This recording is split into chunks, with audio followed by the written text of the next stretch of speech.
Beleza. Pessoal, vamos lá então. Vou começar aí passar para vocês a parte de vetores, tá? Vocês já estudaram vetores, já conhecem, já ouviram essa palavra ao longe, já foram ameaçados por um vetor? Não, que bom. Então o vetor, na verdade quando a gente fala de vetores, a gente fala de grandezas vetoriais. Lembra quando nós estudamos grandezas físicas lá no primeiro slide? Que eu falei para vocês que grandeza física era tudo aquilo que poderia ser medido. Então, se eu consigo medir a distância da porta até a parede que tem a janela, esse valor é uma grandeza física. Eu pego esse valor, associo a uma coisa que eu falo que é a distância da porta até a janela.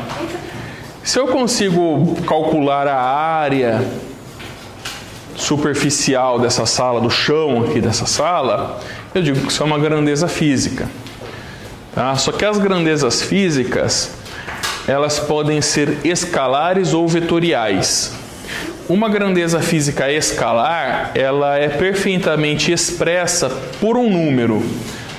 Por exemplo, temperatura. Se eu falar para vocês, hoje está fazendo 26 graus Celsius. É uma informação que vocês entendem completamente. Eu não preciso falar mais nada para caracterizar a grandeza física temperatura. Eu falo 26 graus Celsius, todo mundo entende, lindo, perfeito, maravilhoso. Massa, por exemplo, eu falo, comprei um pacote de feijão que tinha 2 quilogramas. Então, a grandeza massa também é caracterizada dessa forma, 2 quilogramas é uma grandeza escalar. Eu não preciso colocar mais nenhuma informação para caracterizar essa grandeza. Eu falei que o pacote de feijão tinha 2 kg, vocês já entendem do que eu estou falando.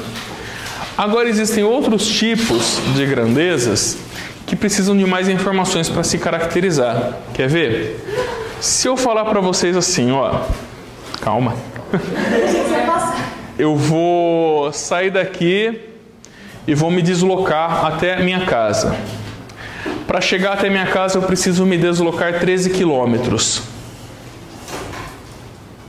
Você sabe onde eu moro? Não.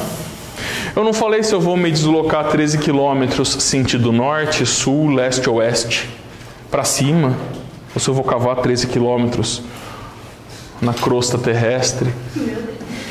Eu não falei para onde que está apontando esse meu deslocamento. Eu preciso dizer, tá, eu vou me deslocar 13 quilômetros, mas para onde? Eu viro e falo para vocês, gente, fiquem tranquilos, eu vou dar mais uma pista. Para ir para casa eu vou me deslocar 13 quilômetros na horizontal. Ajuda um pouco, mas não muito, né? Então eu já dei um direcionamento para vocês. Primeiro eu falei a magnitude do meu deslocamento, que era 13 quilômetros. Então você sabe, por exemplo, que eu não vou até o Ceará, não vai dar, tá? E falei também que é na horizontal, então você sabe que eu não vou para cima, não vou pegar um balão e subir para o alto, não. Então eu falei que eu vou me deslocar 13 km na horizontal. Só que falta alguma coisa. Eu já dei a magnitude e já dei a direção. Eu preciso dar o sentido do deslocamento. Pessoal, eu vou me deslocar 13 km sentido Mogi das Cruzes. Ajuda, né? Ajuda bem. Ou eu vou me deslocar 13 km sentido Poá, sentido Praça da Bíblia.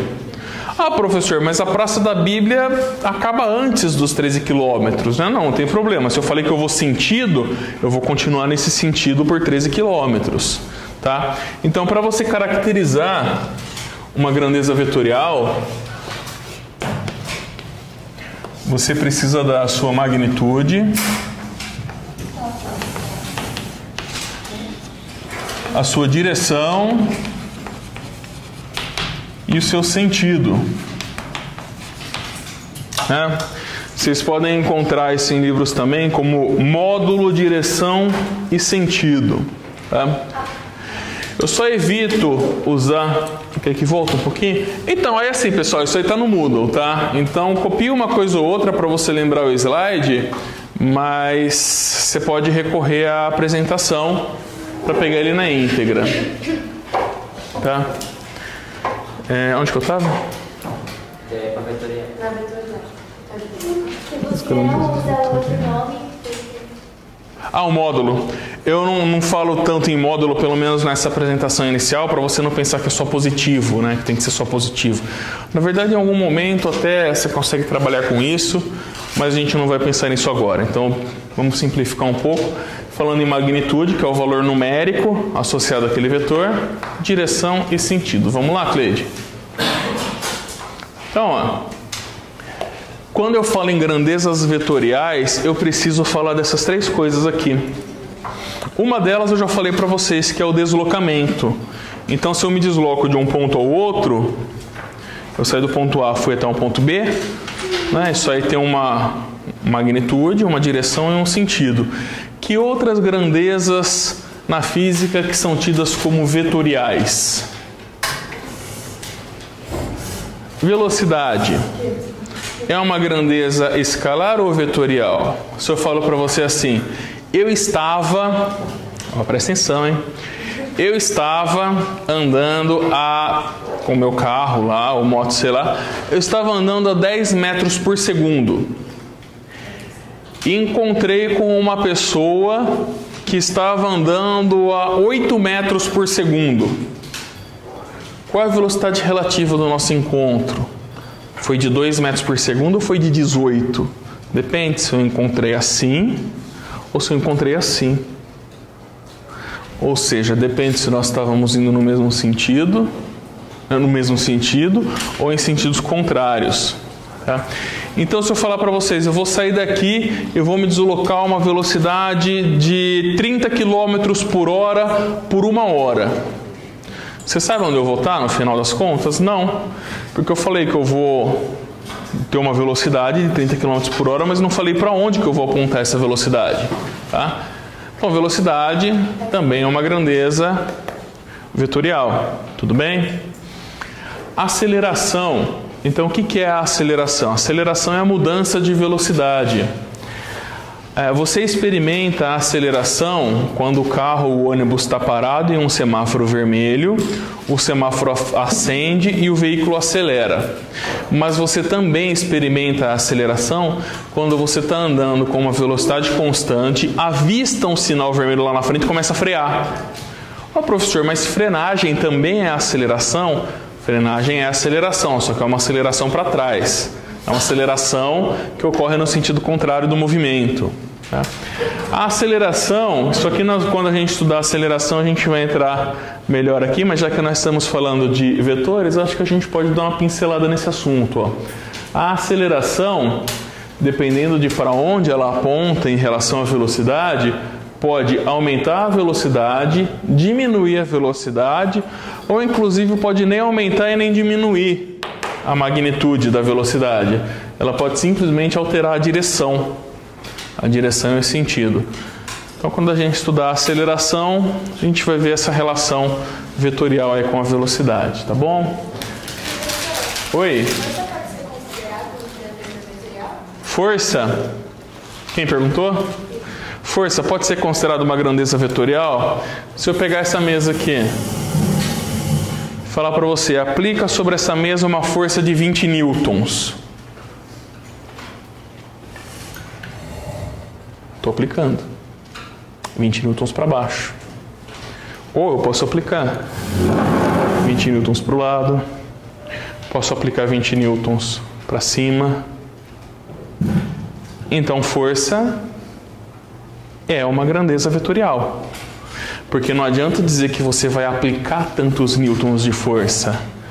Você tem que aplicar em que direção, em que sentido? Muito bem. Tá? A força é uma grandeza vetorial também. Tudo bem? Vamos lá. Bom, falando em vetores aí, só para a gente coisa ficar um pouco mais interessante. Um vetor, como ele tem magnitude, direção e sentido, eu posso representar ele dessa forma aqui, ó, como uma seta. Porque uma seta tem direção, tem sentido. Por exemplo, essa seta aqui. Essa seta que eu desenhei, qual é a direção dela? Vertical ou horizontal? Horizontal. Qual é o sentido? Para a esquerda ou para a direita? Para a direita. Então, se eu represento o meu vetor por uma seta, eu consigo associar essas grandezas: magnitude, direção e sentido. Nós já concordamos que a direção dessa seta é horizontal, certo? Já concordamos que o sentido dela é para a direita. E a magnitude, qual é o valor numérico associado a essa seta? Ou seja, qual é o tamanho dela? Se você tem um fundo quadriculado, como aqui da lousa, fica fácil. É só você contar. Conta os quadradinhos. Então aqui tem 1, 2, 3, 4, 5, 6, 7, 8. Conferindo. Começa aqui no 0. É como uma régua. Começa no 0, um quadradinho, 2, 3, 4, 5, 6, 7 e vai até a pontinha da seta. Então você tem 8 quadradinhos. A magnitude então vai ser 8. 8 o quê? Como eu não falei o que esse vetor está representando, eu não falei se ele é deslocamento, se ele é velocidade, se ele é aceleração, se ele é força. Eu posso dizer que a magnitude é de 8 unidades. Unidades quaisquer. Quando eu uso o vetor para representar a velocidade, por exemplo, em uma malha quadriculada, eu posso dizer para vocês isso daqui, ó. Esse espacinho desse quadradinho vale 1 metro por segundo. Então, quando eu conto esse cara aqui, eu vou dizer que ele mede 8 metros por segundo. Tá? Como eu não falei isso, nós estamos só exemplificando, eu digo que vale 8 unidades quaisquer. Tudo bem? Agora, se eu desenhar aqui um outro... Posso apagar aqui, gente? Então, só lembrando, quem quiser saber mais sobre a Febrace, vai aonde? Na sala F106. Quando? Sexta agora, na hora do almoço, tá bom? Então, olha lá. Aqui eu desenho um vetor com magnitude 8 unidades, direção horizontal, sentido para a direita. Vamos desenhar um outro vetor aqui. Esse vetor aqui, magnitude, direção e sentido. Qual é a direção desse vetor? Direção horizontal, tá?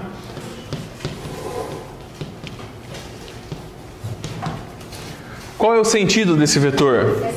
Para a esquerda.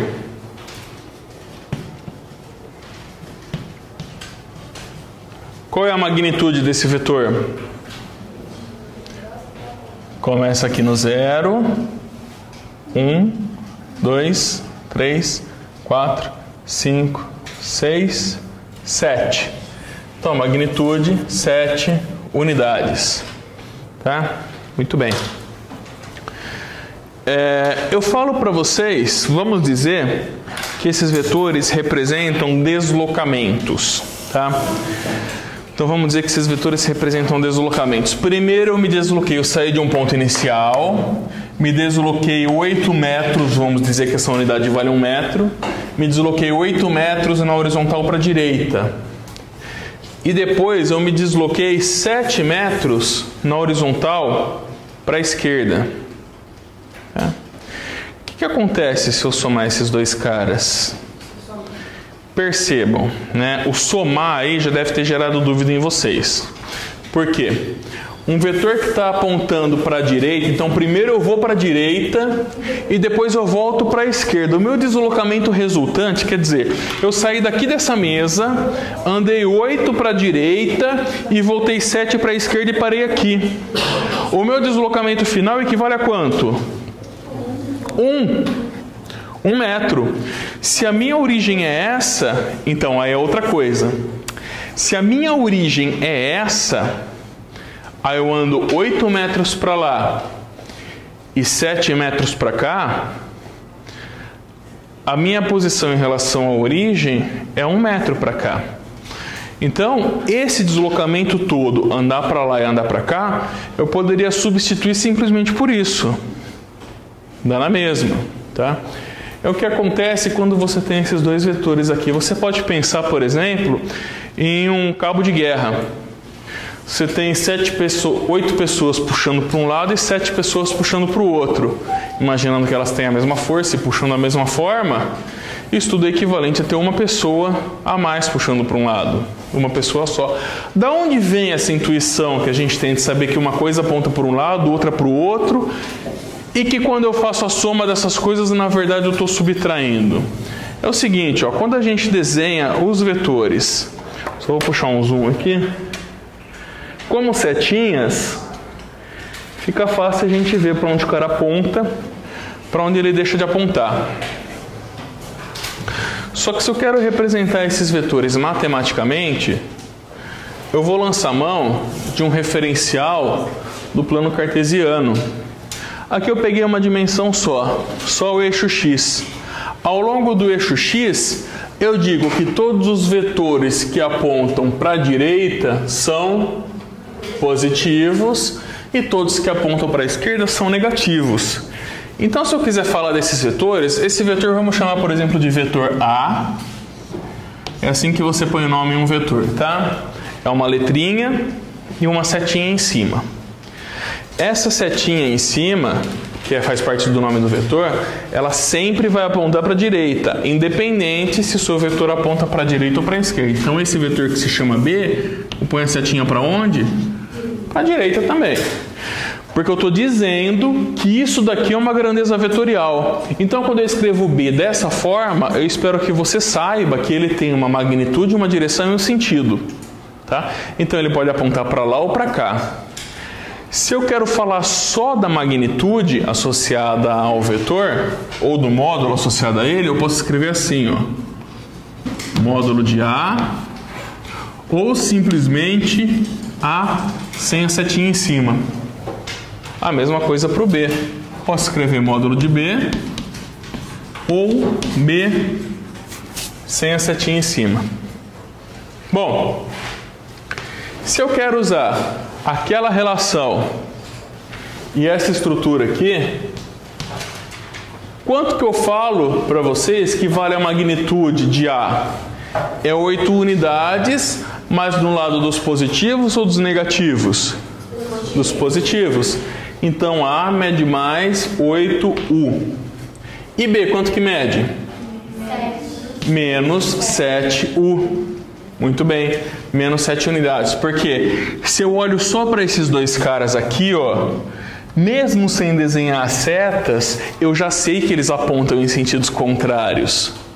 E se eu quiser fazer uma soma desses vetores, do jeito que eu fiz com vocês aqui, eu ando para lá e volto. Se eu quiser fazer uma soma desses vetores do jeito que eles aparecem aqui, eu vou escrever assim, ó, A mais B, que são os módulos, né? Portanto, o módulo de A mais módulo de B vai ficar quanto? Mais 8 unidades, mais quanto? Menos 7 unidades. Ou seja, isso aqui você pode até tirar, né? 8 unidades menos 7. Resultante, 1 unidade. Esse resultante é positivo ou é negativo? É positivo. É positivo. Se ele é positivo, ele aponta para onde? Para a direita. Então é exatamente aquilo que nós vimos. Sobrou 1 para a direita. Quando eu andei 8 para lá e voltei 7 para cá, é o equivalente a eu ter andado 1 para cá. Tá? Então, quando você coloca essas coisas com sinais matemáticos e representa eles num eixo, você pode somar esses caras que estão no mesmo eixo e com atenção, com muita atenção ao sinal, você já vai dizer para que lado ele aponta mesmo sem ter que desenhar as setinhas. Tudo bem?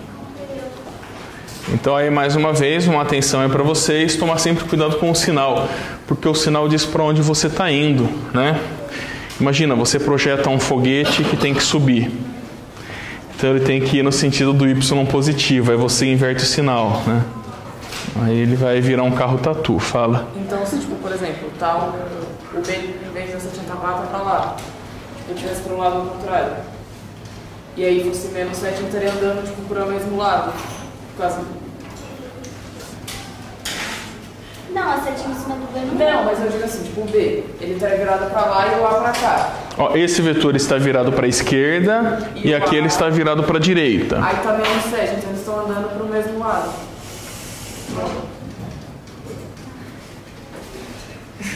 Eu acho que o que você está querendo dizer é o seguinte: se eu pegar esse vetor e multiplicar por menos 1, se eu multiplicar esse vetor por menos 1, eu vou ter o vetor menos B que aponta para cá. Qual é a magnitude de menos B? Mais 7 unidades. Não sei se é isso que você perguntou. Não, por exemplo, tá, são... Tá, depois a gente... Depois a gente volta aqui. São dois, o A é um e o B é outro. É.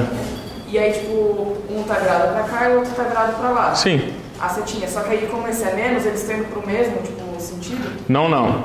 Eu só coloquei o sinal de menos aqui porque ele já está virado para lá, portanto indo no sentido contrário de A. Então sempre que estiver indo no sentido contrário vai ser negativo. Exatamente. O fato de um vetor apontar no sentido contrário de outro faz com que eles tenham sinais contrários.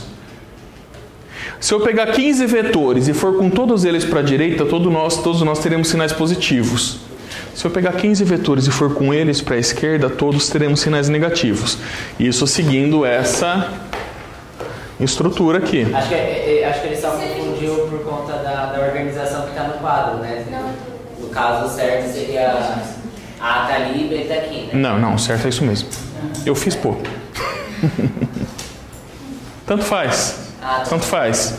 Nós vamos ver que tanto faz a posição do vetor, tá? Uma coisa é você desenhar um vetor, né? Outra coisa, na hora que ele escreveu ali, ele já pegou os módulos e colocou o sinal para dar o sentido. Então, ao invés de você olhar para o vetor, você já sabe que um está apontando para um lado e o outro está apontando para o outro. O que não dá é assim, você olhar o vetor, trocar o sinal e depois trocar de novo, porque você falar ele é negativo. Então, se você já colocou o sinal, por exemplo, se você fosse indicar soma vetorial, você ia colocar A com uma setinha mais B com uma setinha. Agora, essa soma, quando os vetores têm sentidos contrários, na verdade vai acabar representando uma diferença. Porque é aquilo que o Gabriel falou, né? Desloquei 8 unidades para um lado e depois desloquei 7 para o outro. Qual que é o resultado desse deslocamento? É como se você tivesse saído da origem e tivesse andado 1 metro no sentido do maior vetor, do que tem o maior módulo. Tá? Professor, se tiver na vertical, não muda? Se tiver na vertical, o que vai acontecer? Na verdade, isso pode estar na horizontal, na vertical, pode estar no eixo de profundidade. Todo eixo no plano cartesiano, eles se encontram na origem. E a origem é onde coincide o zero de todos os eixos. Então, no eixo X, se o zero está aqui, para a direita ele é positivo, para a esquerda é negativo. O eixo Y coincide com o zero aqui, só que o Y para cima é positivo, para baixo é negativo. O que não dá é para você fazer esse tipo de soma com um vetor que esteja no eixo Y e outro que esteja no eixo X. Para fazer esse tipo de soma com vetores que estão em eixos diferentes ou em planos... não necessariamente só planos, né? Planos ou eixos diferentes, aí a gente vai ter uma outra técnica aí. Professor, então sempre que andar para esquerda vai ser negativo o valor, certo? E para direita positivo. Depende. Se você quiser, você pode mudar esses sinais aqui. Só que a questão é a seguinte, se você desenhou 2 vetores para a direita, eles obrigatoriamente têm o mesmo sinal. Eu recomendo você colocar positivo mesmo, que já é com base no plano cartesiano que você conhece. Então, se você desenhar 2 vetores para a direita, os 2 são positivos. Todos os vetores que você desenhar para a esquerda vão ter o sinal contrário negativo. Ah, professor, eu mudei, eu quero chamar para lá de positivo e para cá de negativo. Posso? Pode, sem problema nenhum. Só que você vai ter que tomar cuidado com os sinais de todos os vetores que estão na jogada. Sim, mas isso só acontece no desenho, né? Tipo, na vida real, se você andar para cá, não vai ser falando que você está andando positivo ou vai também. Então na vida real, né? Como que acontece? Eu estou andando, né? Você não sabe se eu estou andando positivo ou negativo. O que você faz? Você cria um sistema para te orientar e para ajudar a modelar matematicamente o meu movimento. Então, se eu estou andando para lá, tem gente que pode falar que eu estou andando no sentido positivo, a gente pode falar que eu estou andando no sentido negativo. O importante é que, se eu estou andando para lá e você falou que eu estou no sentido positivo, se alguém entra e vem para cá, obrigatoriamente você tem que falar que ele está no sentido negativo. E vice-versa. Se eu estou andando para lá e você falou que eu estou negativo, quem entra e vai para lá vai estar no positivo, tá? Pensa numa rodovia, por exemplo, você vai daqui para São Paulo, você pega a Ayrton Senna, ela tem a marcação de quilometragem, quilômetro 20, quilômetro 12, sei lá. Essa marcação é como se fosse isso, um sistema de coordenadas. Claro que ele não tem um negativo, né? Você está no quilômetro menos 5, não. Porque elas têm uma origem em comum e daquela origem para fora elas aumentam a quilometragem, essas rodovias, né? Mas você pode estar andando no sentido crescente, aí você está indo positivo. Então, por exemplo, quando você sai de São Paulo, pega Ayrton Senna e vem em sentido Suzano, Poá, você está indo no sentido positivo. Se você sai daqui e vai para São Paulo, você ainda está andando sobre o eixo positivo, mas está indo no sentido negativo, tá vendo? Tudo bem? Professor, a ID é representação fixa ou o senhor colocou só para a gente... Não, eu posso chamar de qualquer coisa. Posso chamar isso aqui de vetor... Posso chamar de vetor X, se bem que X a gente não usa muito, né? A gente usa geralmente V para falar de velocidade, o vetor F para falar de força. A gente procura colocar letras que vão mais ajudar a gente do que atrapalhar. Tá? Porque se você chama um vetor de X e representa ele no eixo Y, em algum momento você pode se complicar. Tá? Mas você pode chamar ele de X se quiser. Tudo bem? Mais dúvidas por enquanto? A gente vai retomar algumas partes da explicação. Tá? Vamos lá então. Retomando aqui, como é que você representa graficamente um vetor? Então um vetor, quando você desenha, ele é uma seta que aponta para algum lado. O fato dele apontar para algum lado permite você dar um sentido para aquela grandeza. Ela tem também um comprimento, né? Portanto tem um módulo. Quando você desenha esses vetores em papel quadriculado, é importante que você se atente para os comprimentos deles. Então você vai desenhar um vetor de 8 unidades, ele tem que medir 1 unidade a mais do que um vetor de 7 unidades. Quando você está trabalhando com desenho, é muito importante fazer com régua, fazer uma coisa bonitinha, não tudo torto que eu estou fazendo aqui, né? Pega a régua, faz a coisa bonitinha. Inclusive os ângulos, nós vamos falar um pouco sobre os ângulos aí. Ó, aqui por exemplo, esse vetor recebeu o nome de V. Apesar de ser um vetor inclinado, a setinha dele, isso daqui é padrão, tá? A setinha sempre vai apontar para a horizontal e para a direita. Mesmo se o vetor for na vertical. Vai, quer ver? Ó, quando a gente fala, por exemplo, do vetor peso. Então coloca uma caixa aqui, fala que essa caixa tem um peso P. É assim que a gente representa, tá? Então o vetor peso aponta para baixo, e isso daqui estamos falando que é um peso P. Então sempre essa setinha vai apontar para a direita, tá? Aqui, ó. Então o que você tem? Uma direção. Perceba que a direção está representada por uma seta tracejada que dá sustentação ao vetor. Então o seu vetor ele está em uma direção. Pode estar na direção horizontal, vertical, inclinada. A seta do vetor vai me dizer para qual sentido ele aponta. Então a seta dá o sentido. Quando a gente pensa em vetores no mesmo eixo, ou seja, em uma dimensão só, esse sentido pode ser representado matematicamente como positivo ou negativo. Porque você tem dois sinais, consegue representar dois sentidos. E o módulo é o tamanho desse vetor. Tudo bem? Pode avançar, Cleide, por favor. Então o exemplo que eu dei para vocês, até que alguém comentou, acho que foi... Bom, não sei, alguém comentou aí. Se eu falo que eu vou me deslocar do ponto A até o ponto B. Então, eu posso escolher o caminho que eu quiser. Posso ir pelo caminho 1, Então vem, volto, posso ir pelo caminho 2. Aí do caminho 1 e 2 está alagado, eu venho pelo caminho 3, né? Não importa. O ponto inicial e final do meu deslocamento são os mesmos. Portanto, quando eu falo em deslocamento, Cleide, eu falo em alguma coisa que liga o ponto inicial ao final. Independentemente do caminho que eu tomei, meu deslocamento vai ser representado pelo mesmo vetor, vetor deslocamento. Que eu desenho a origem dele, a origem do vetor é na origem do meu deslocamento e a setinha, que é o final do vetor, vai no final do deslocamento. Esse, no caso, seria um vetor positivo. Não sei. Não sei porque eu não desenhei o eixo aqui atrás. Se você tomar por base aquele do slide anterior, sim, ele seria positivo. Mas eu não desenhei, eu ainda não estou falando. Nem bem horizontal ele é, né? Dá a impressão que ele é meio inclinadinho. É, ele é inclinado, né? Porque senão a reta estaria... ela estaria certinho, né? Ele é inclinadinho para baixo. Então, na verdade, um vetor, quando ele é inclinado em um eixo XY perpendicular, esse vetor inclinado do jeito que está, você nem fala se ele é positivo ou negativo. Primeiro você tem que dar um jeito de representar ele como vetores que estejam no eixo. Isso a gente vai ver daqui a pouco como fazer. Aí, quando ele já está no eixo, você fala se ele é positivo ou negativo. Tudo bem? Ele está andando no sentido... Você pode dizer, se você quer dar um sentido, você pode dizer que é para a direita, mas nós vamos ver também uma forma de expressar qualquer sentido, seja direita, esquerda, cima, baixo, inclinado. Tá, nós vamos chegar aí ainda, mas o caminho é esse. Tá bom? Vamos lá. Só para lembrar então...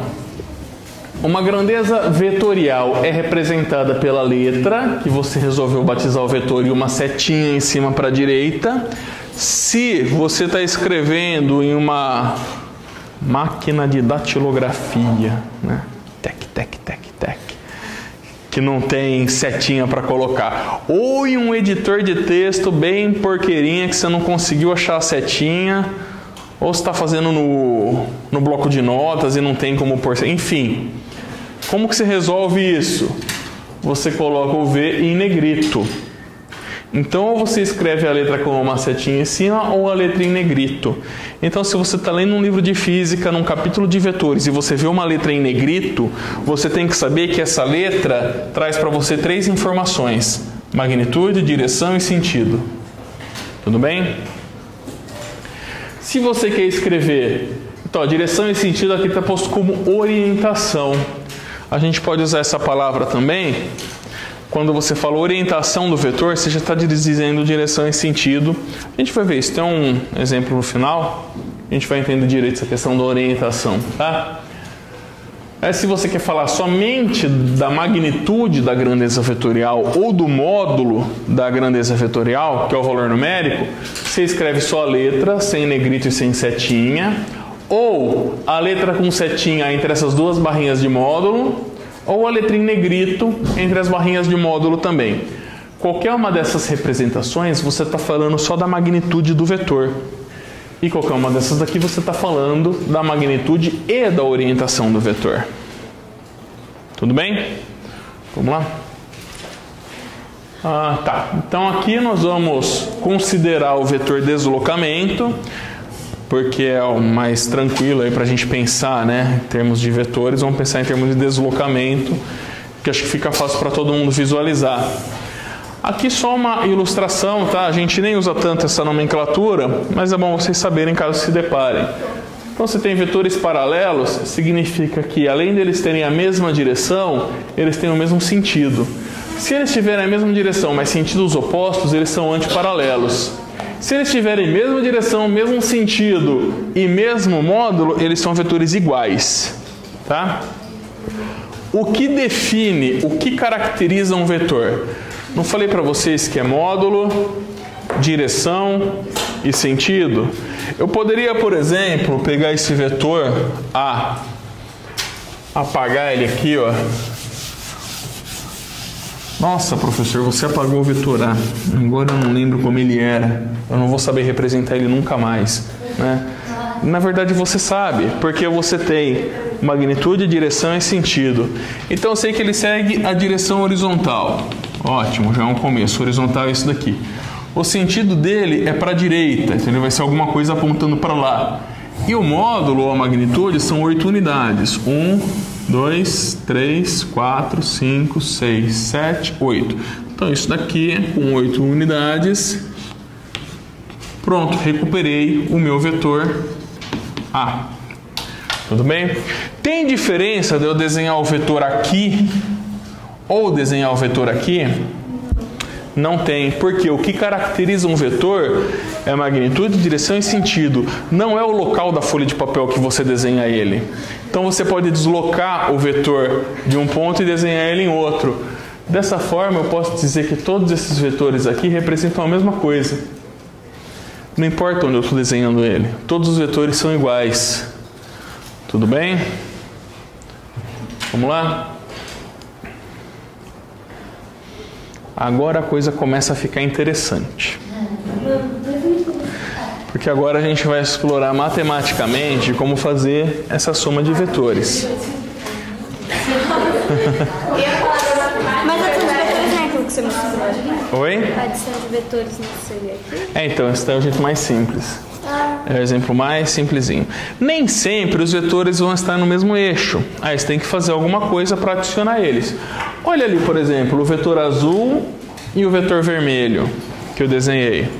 O vetor azul eu chamei de A. Vocês podem não estar vendo, mas está em negrito esse A aqui.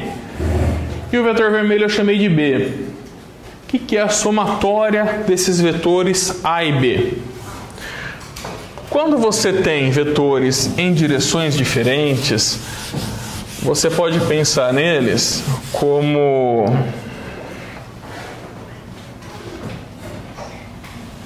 vou desenhar aqui um vetor A, um vetor B e um vetor C. Pronto. Desenhei 3 vetores aqui no cantinho da lousa, vetor A, vetor B e vetor C. E quero que você represente o vetor R como sendo a somatória entre os vetores A, B e C. Percebam uma coisa. Isso daqui é uma soma vetorial. Tá bom? Então é uma soma que tem que considerar módulo, direção e sentido. O vetor A, por exemplo, qual é o módulo dele? 3 unidades. Tá? O vetor B, 4 unidades. E o vetor C? 2? 3? 2. E agora? Ele é uma diagonal de um quadrado aí. Você não disse que era profundidade? Não, ele está no plano. Esse vetor está no plano. Bom, enfim. Essa soma não é simplesmente eu colocar 3 mais 4 mais alguma coisa entre 2 e 3 que a gente não calculou ainda. Essa soma aqui, eu tenho que considerar que essas grandezas são vetoriais. Então como que eu faço? Tem duas formas. A primeira que eu vou passar para vocês é essa daqui do método geométrico. Então você tem que redesenhar esses vetores. Por isso que eu falei, não importa onde você coloca ele no papel, ele não vai perder sua caracterização. Então eu vou redesenhar esses vetores a partir de um ponto inicial aqui, ó. Então para eu representar essa soma, eu começo aqui e desenho o vetor A, que sobe 3, né? 3 unidades para cima. Esse é o vetor A. Como que eu faço para somar o vetor B nele? Aí você pensa nos elefantinhos entrando no circo. Como que os elefantinhos fazem para entrar no circo? Você viu em desenho do Tom Jerry, sei lá, né? Eu tenho visto muito desenho ultimamente. O elefantinho, para entrar no circo, ele vai com a trombinha amarrada no rabinho do elefante da frente. Então, o rabinho com a trombinha. Aqui você vai fazer a mesma coisa, ó. Aqui você tem a trombinha do vetor A, que fica lá na frente do elefantinho. Você vai desenhar o rabinho do vetor B. A Cleide não aguenta. Você vai desenhar o rabinho do vetor B. Então, aqui começa o rabinho do vetor B. Para onde que aponta meu vetor B? Horizontal para a direita. 1, 2, 3, 4 unidades. Acabou aqui meu vetor B, certo? Muito bem. E meu vetor C? Aonde que eu coloco o rabinho do vetor C? Aqui na trombinha do vetor B. Ah, eu vi que ele é a diagonal de um quadrado 2 por 2, eu represento isso. Bom, beleza. Professor, lindo, maravilhoso, toda essa história de elefantinho.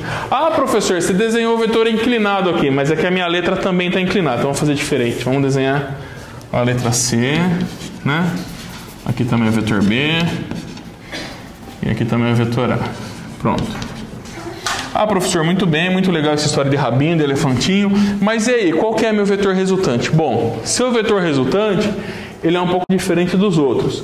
Seu vetor resultante, ele vai ter a origem, na origem do primeiro vetor, e o final no final do último vetor. Tá? Então esse vetor resultante vai ser isso aqui. É como se você tivesse saído daqui, andou para lá, andou para cá e voltou para cá. A resultante do seu deslocamento é o quê? É isso aqui, ó. Seu vetor R, resultante. Desenhado em azul. Tudo bem? E percebam que tanto... Oi? Redirecionar os vetores. Sim. Redirecionar, sim. Reposicionar, não. Se você quiser fazer B mais A mais C, vai dar a mesma coisa. Quer ver? Começa num ponto, B. Mais A, sobe 3. Mais C, desce aqui na diagonal. Qual que é a sua resultante aqui?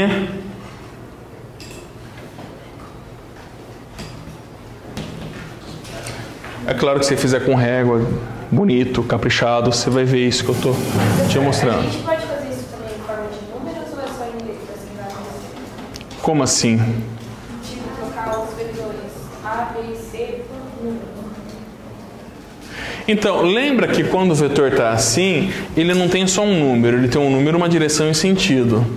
Se você fala que o vetor A, dessa forma aqui, tem 3 unidades, o vetor B tem 4 unidades, e o vetor C, eu peguei um diagonal aqui, mas só adiantando, né, da matemática lá, qualquer diagonal de um quadrado, não é L raiz de 2? Então, por exemplo, 2 raiz de 2 seria o tamanho de 2,8 mais ou menos, tá? 2,8 unidades. Depois a gente volta nessa conversa aí. Se eu somar esses caras, eu vou ter 3 com 4, 7, com 2,8, eu vou ter 9,8. Se eu somar esses números. Isso daqui mede 9,8? Não. Se você somar os números aqui, você vai ter 15. A resultante deles deu 15? Não. Então toma muito cuidado, porque quando eu represento a soma dessa forma aqui, ó, eu estou dizendo que você está somando grandezas vetoriais.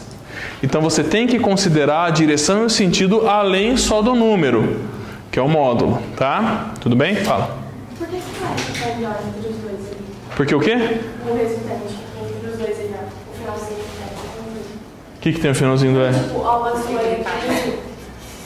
Oi? Por que o vetor final tá esse daí? Ah, por que o vetor final é esse daqui? Tá os dois? Isso, pensa em deslocamento. Pensa que você saiu daqui, andou para cá, andou para lá e chegou aqui. Você poderia substituir todas essas etapas do deslocamento por um só. Qual seria? Saiu daqui e chegou aqui. Tudo bem? Saiu daqui e chegou aqui. Esse R é igual a esse, tá? Então, tanto faz se eu somar A mais B mais C, ou B mais A mais C, ou C mais B mais A. Você pode somar da forma que você quiser. Esses caras vai dar sempre esse vetor resultante. Então, teoricamente, o R não é necessariamente exatamente A mais B mais C, né? Então, aí tem uma falha conceitual na sua formulação. Eu acho que a sua formulação estaria correta se você dissesse o seguinte: o R não é necessariamente, o módulo de R não é a soma dos módulos de A mais B mais C. Correto. Porque se você somar esses módulos aqui, você vai ter 15. E o vetor resultante não é 15. Eu andei 8 para lá e voltei 7, a resultante anda 1. Tá? Seria 15 se eu andasse 8 para lá, depois mais 7 para lá. Aí a resultante seria 15. Tudo bem? Se eu andasse 8 para lá e mais 7 para lá, seguindo a nossa orientação, seria menos 15. Tá? Então, assim, dificilmente a soma vetorial vai ter o mesmo valor da soma dos módulos. Só vai acontecer se os vetores tiverem a mesma direção e o mesmo sentido. Isso eu não lembro de nunca ter dado um exercício assim para alunos, então esquece, tá? Esquece, tudo bem? Então, qual a definição de vetor resultante de forma... O vetor resultante é a soma dos vetores. Só que é soma vetorial.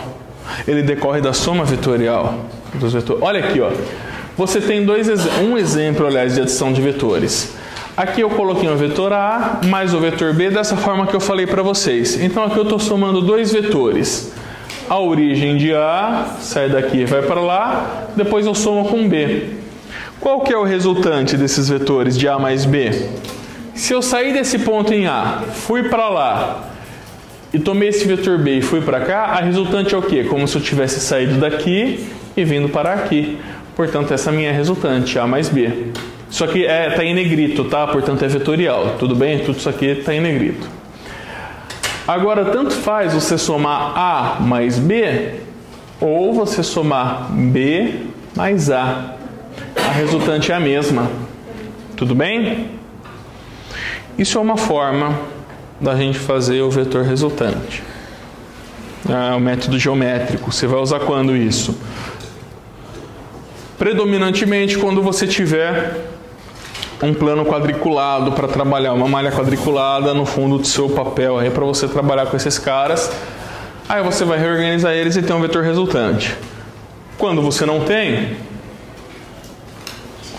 você vai olhar para esse cara aqui. Chama-se método do paralelogramo. O método do paralelogramo, ele é diferente. Você só vai somar vetores 2 a 2. Então você não vai somar 15 vetores juntos.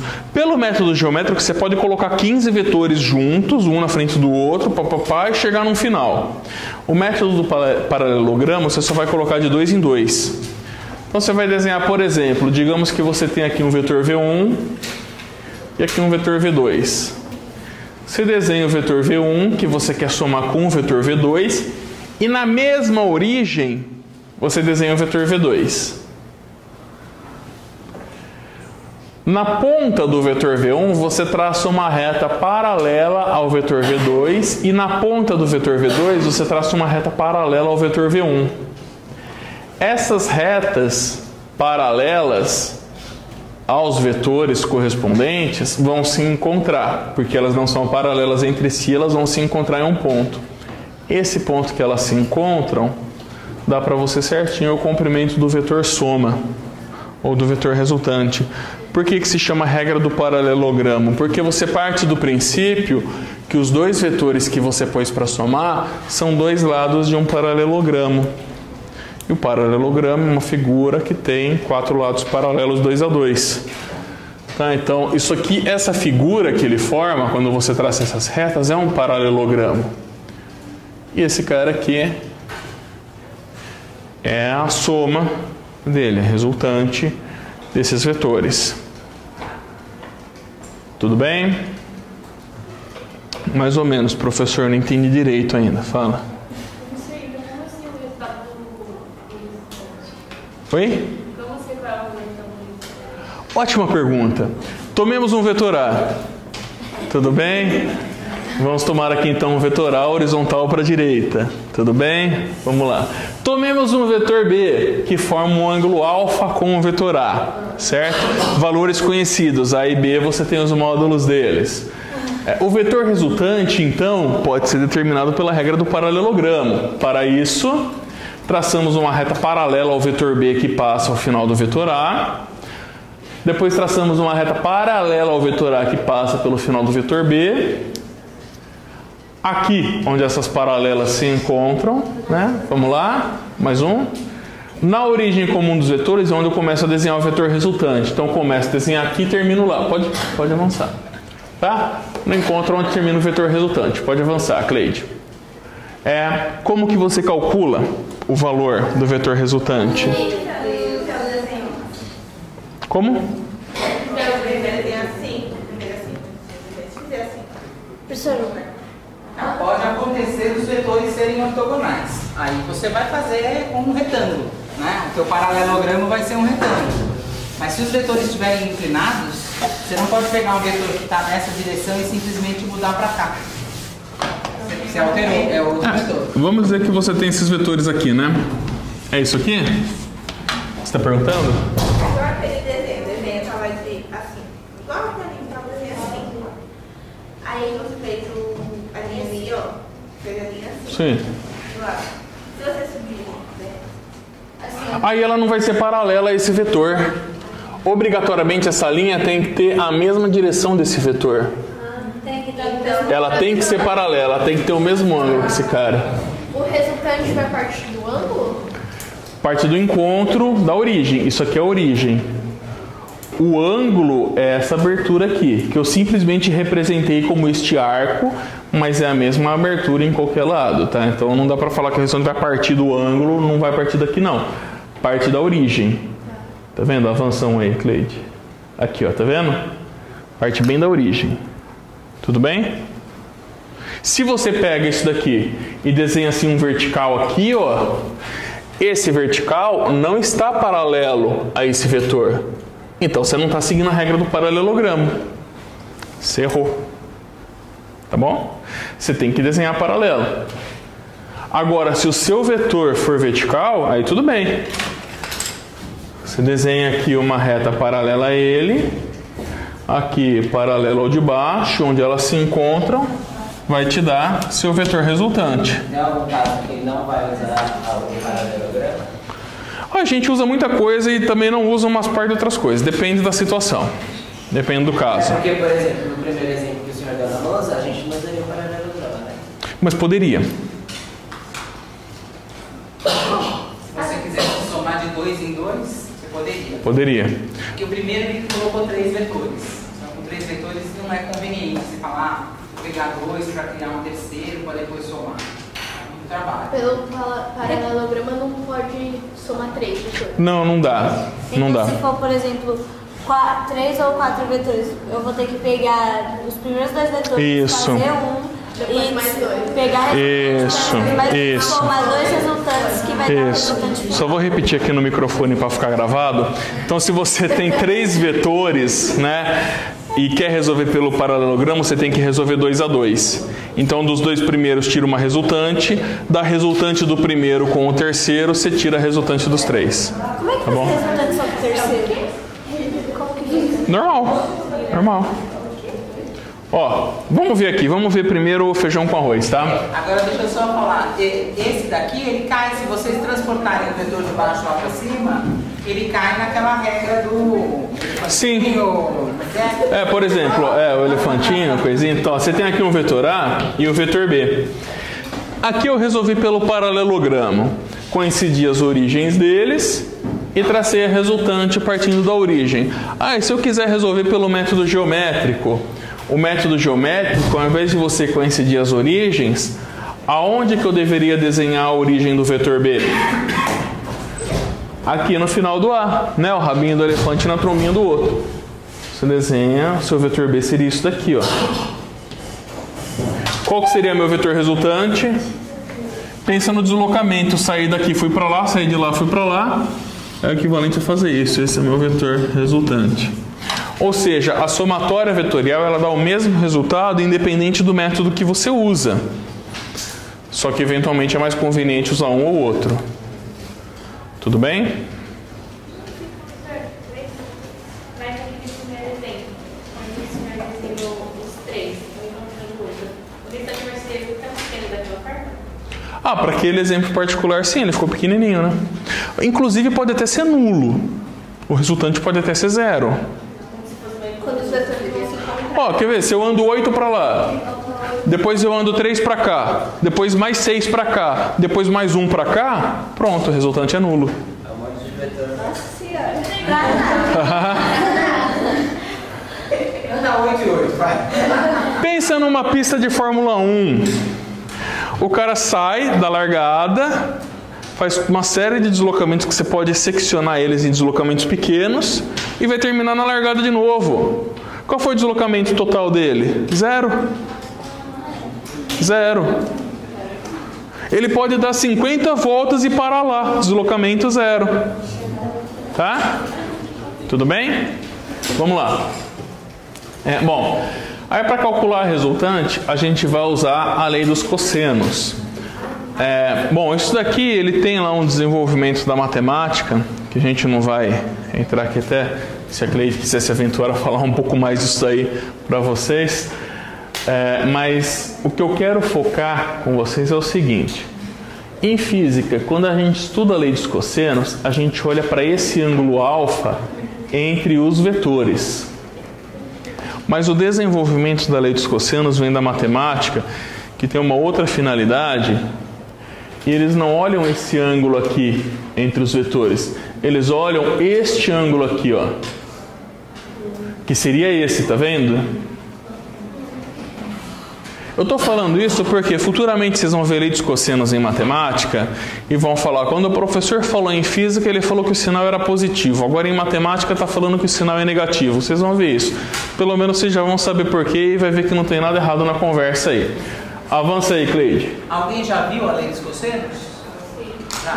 Você lembra? Que os cossenos são identificados pela hipotenusa, né? Você identifica a hipotenusa e os outros ângulos é cosseno. Seno, cosseno.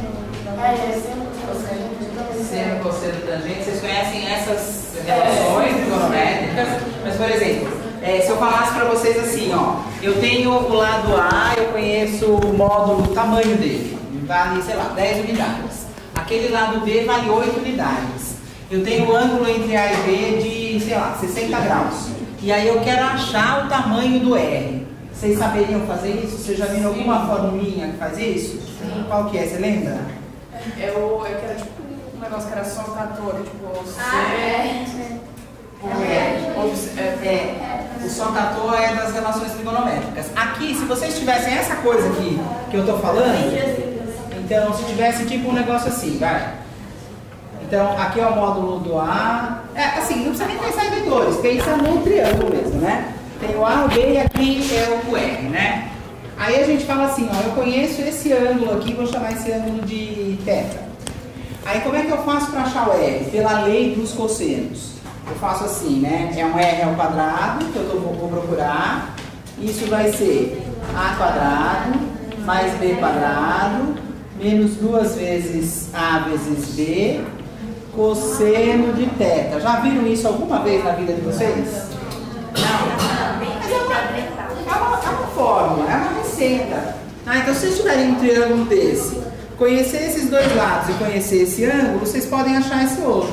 Vamos supor que eu falasse assim para vocês agora, ó. Não, eu não quero eu conheço esses dois e eu tenho esse ângulo aqui.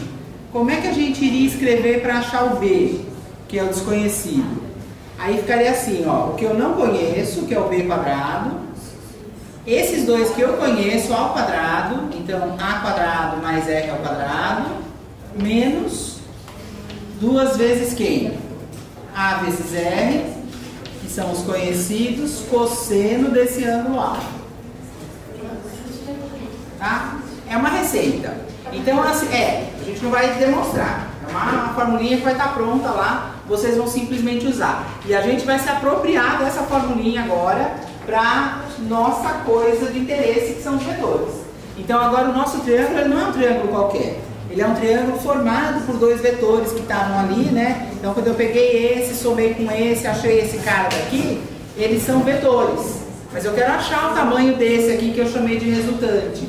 Só que eu olho para essa figura daqui, né? Essa com as setinhas, por exemplo, e falo, puxa vida, se eu tirar as setinhas é um triângulo, tá? E assim, essa coisa daqui, no caso particular em que o ângulo entre eles seja de 90 graus, o que vai acontecer? O cosseno de 90 é zero. Aí isso aqui some e a gente fica com A quadrado mais B quadrado igual a R ao quadrado. Lembra alguma coisa isso para vocês? Teorema de Pitágoras, por exemplo. Tá? Então é assim, o teorema de Pitágoras a gente pode interpretar como caso particular da lei dos cossenos. A lei dos cossenos é mais geral, ela serve para qualquer triângulo. O teorema de Pitágoras a gente usa para quando tem um triângulo retângulo. Tá? Então assim, você vai estudar, você vê alguma coisa, é isso que a Cleide falou, nós estamos partindo dessa formulinha que tem essa origem matemática, a gente não vai explorar ela agora com vocês, tá bom? Vamos lá então. Se você olhar esses lados do triângulo, justamente você tem dois vetores, você pode dizer que entre eles tem um ângulo alfa, e como que você faz, pode avançar, e como que você faz para achar esse cara. Então, como eu disse, né, nessa demonstração que a Cleide fez, breve demonstração, ele pede este ângulo aqui, só que a gente não vai usar esse. Pode avançar, Cleide. A gente vai usar esse daqui. Portanto, para a gente, você vai ter o valor resultante R ao quadrado, que é esse vetor aqui, vai ser igual a ao quadrado mais B ao quadrado, então esse vetor mais esse. Como esse vetor tem o mesmo tamanho que esse, né, eu posso desenhar ele aqui só para fechar o triângulo. Então R ao quadrado igual ao quadrado mais B ao quadrado, mais 2AB cosseno alfa. Tá? Lá na lei dos cossenos, você vai ter um menos. É isso que eu estou só querendo chamar a atenção para vocês, que quando vocês virem isso na matemática aparecer o menos, é menos porque ele está usando um outro ângulo, e aqui para a gente é mais porque é mais conveniente a gente usar o ângulo entre os vetores. Tá? Bom, então isso daqui, só aqui, é aquilo, é um Pitágoras mais o 2AB cosseno alfa, que quando o valor de cosseno alfa for zero, ou seja, quando o alfa for 90 graus, você vai ter os vetores perpendiculares entre si, como aqui, e a resultante vai ser dada só por Pitágoras. Né? Pode avançar. Só lembrando umas coisas então, a soma vetorial representada por A vetor mais B vetor mais C vetor igual a R vetor é diferente da soma de suas magnitudes ou dos seus módulos, que seria A mais B mais C igual a R. Então, você tem que tomar cuidado com isso. Não posso somar 7 com 8 e esperar que dê 15 sempre, ainda mais em matemática vetorial. E também é importante saber que a soma vetorial é associativa. Então, quando você tiver três vetores para somar, quiser somá-los pelo método do paralelogramo, você pode somar primeiro A mais B e ver o resultado que dá, e esse resultado você soma com o C depois. Então, você faz duas contas ao invés de fazer uma só. Eventualmente, isso pode ser conveniente. Tá? Também você pode somar B mais C como 1 e somar com A depois, isso daí tanto faz, tá bom? Vamos lá, então, vetor de magnitude zero, eventualmente sua soma pode dar um vetor zero. Então, se você soma um vetor A antiparalelo, que é um vetor B, e eles têm a mesma magnitude, a soma deles dá zero, que você nem precisa representar como vetorial, porque ele não vai ter direção nem sentido, nem magnitude, né? Magnitude zero. Vamos lá, Cleide. E a subtração de vetores nada mais é do que a soma com um vetor negativo. Então, o que acontece? Se você tem um vetor 8 unidades, ele aponta para lá. Se eu tiver um vetor menos 8 unidades, ele aponta para onde? Para o outro lado. Tá? Então, se eu quiser fazer uma subtração de vetores, então, por exemplo, aqui eu teria x mais y, posso resolver pelo método do paralelogramo, vai me dar isso daqui. Se eu quiser fazer x menos y, eu só pego esse y e inverto ele. Então, multiplico ele por menos 1, que vai inverter o sentido dele. E x menos y também é uma soma de vetores, é a soma do vetor x mais o vetor menos y. Tá? E você aplica a regra do paralelogramo, vai ter esse carinha aqui, bonitinho. Tudo bem? Vamos lá. E também você tem a multiplicação de vetor por escalar. Então, se eu falo que esse vetor A tem 8 unidades, se eu tiver um vetor 2A, qual vai ser o tamanho dele?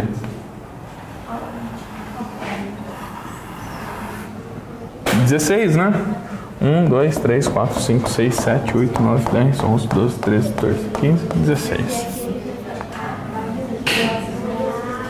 Esse é o vetor 2A. Tudo bem?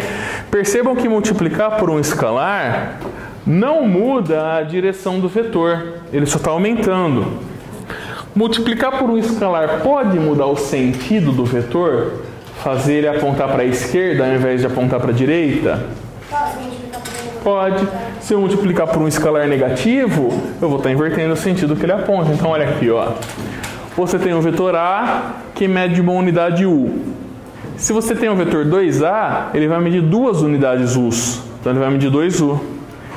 O vetor 3A, por sua vez, o menos 3A, desculpem, o vetor menos 3A vai medir 3 unidades U, só que vai apontar no sentido contrário dos outros. Olha só, ele tem um sinal oposto, ele aponta no sentido oposto também. Tudo bem?